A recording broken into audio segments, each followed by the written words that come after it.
How you doing, everyone? I'm Michael Jenkins. That's Tim Murray. We are the Daily Line, and time to get you ready for the Preakness Stakes this weekend in Baltimore, Maryland.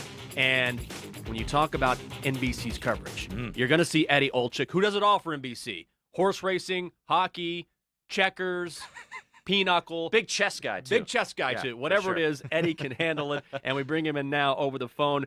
Eddie, when you talk about this race, Improbable is the horse that most people are going to be betting on, or a lot of people are going to be betting on because it is a Bob Baffert horse.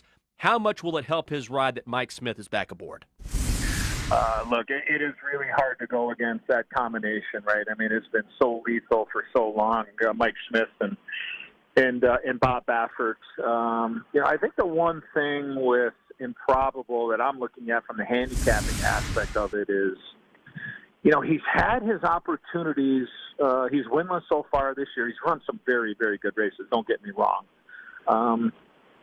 But I think that he has either found trouble or has made trouble. And in my experience handicapping and watching horse racing, sometimes it does go in streaks, whether it's a hitter in baseball or a goaltender in hockey. Sometimes you go on runs like that, whether it's positive or negative. And I think that for me, when I look at Improbable, is that he's a very talented horse, but I don't think he's regained what he did last year, unbeaten coming into this year, and now with a couple of seconds and then finishing off the board in the Kentucky Derby. So I know there's a lot there, but, Mike Smith, yes, back aboard. We know Bob Baffert's incredible run in these Triple Crown races. But I'm using him, but I'm not using him on top. I think he is very vulnerable in the second jewel of the Triple Crown. And if you're a handicapper or a bettor like I am, you're looking for value. And is there going to be value if he wins? Probably not. So that's why I'm looking to play him underneath. So I don't think he's a stone cold lock. I don't. I think because of what he's done and the connections, he'll probably get overbet a bit. So again, I go back to what I said earlier, is that I think that there's been opportunity for him to run better, and he hasn't, and that would be a little concerning for me if thinking about putting money to win on him on his nose. Well, Eddie, after Country House won the Kentucky Derby at 65-1, everybody's going to be searching down and saying, okay, yes, we're going to get the next 50-1 to win it all. Yeah. Who are some of those horses that you think could be in the winner's circle come later on Saturday? Yeah.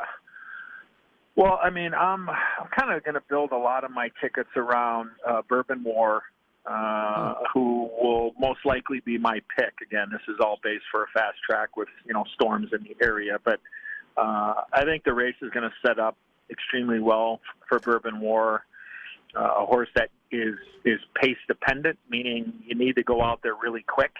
And for your listeners out there, when we put on the splits, we put on the times up into the upper right-hand corner of our graphics for our NBC broadcast. Those are certain markers over the course of the race where they'll put up a quarter mile, and then they'll put up a half a mile, and then they'll put up, 3/4 of a mile. To me, the two numbers that I will be looking at more than anything will be the half mile and the 3/4 of a mile. And for me, I'm hoping that they go in 46 seconds or quicker for the half mile, which I think they have a chance to do with the speed that I see signed on. And then for 3/4 of a mile, if there's anything in that minute and 10, minute and 10 and 3, a minute and 11, any of those numbers that that are lower than that for 3/4 of a mile tells me there's a pretty good chance for horses to come off the pace. So I see this as being a quick race, and I'm looking for horses that have the ability to be able to close. So Bourbon War on a fast track will be my pick. I think he has I don't say the perfect stalking position, but I think they're adding blinkers, be a little bit closer to the pace. He'll be able to make the one run. I think he's probably going to be somewhere in that 6 to 7-1 range. And then the other horse that I think has got a chance to be north of 15-1, we talked about Country House, will be win-win-win. Didn't really like the surface of Kentucky on the off track. Has the ability to be able to close and close extremely well. So my handicapping is telling me the speed's going to go.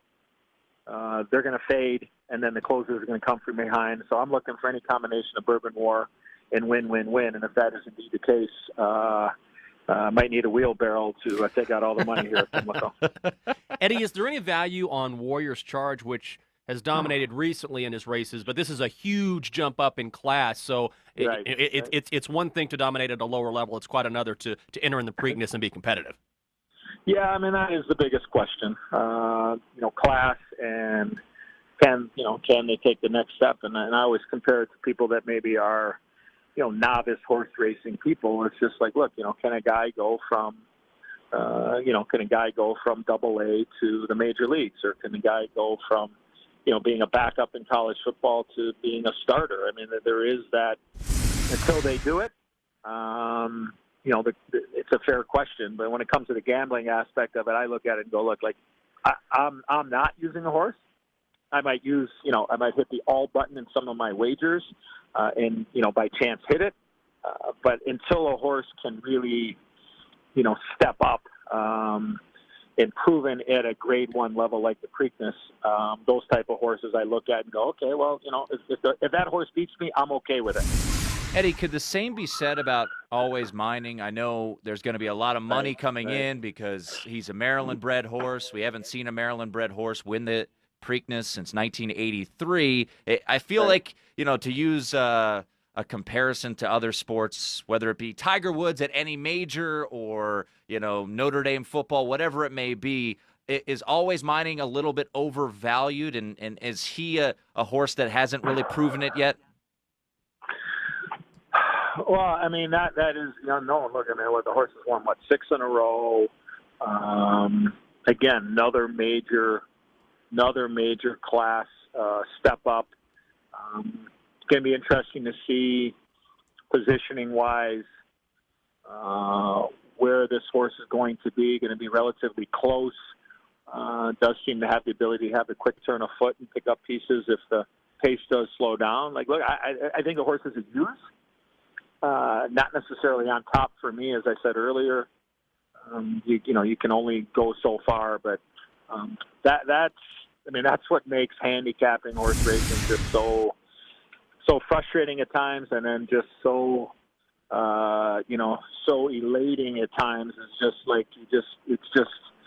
you figure it out, and when it happens, you just there's no better feeling. And then when it doesn't happen, you sit there and well, how did this happen? And, how didn't I use this horse? And but horses on the improve, regardless, are dangerous horses. And be really interesting to see if, Always Mining is able to continue this winning streak. But again, these are horses here that he has never seen before. But again, I mean, horses don't know their odds.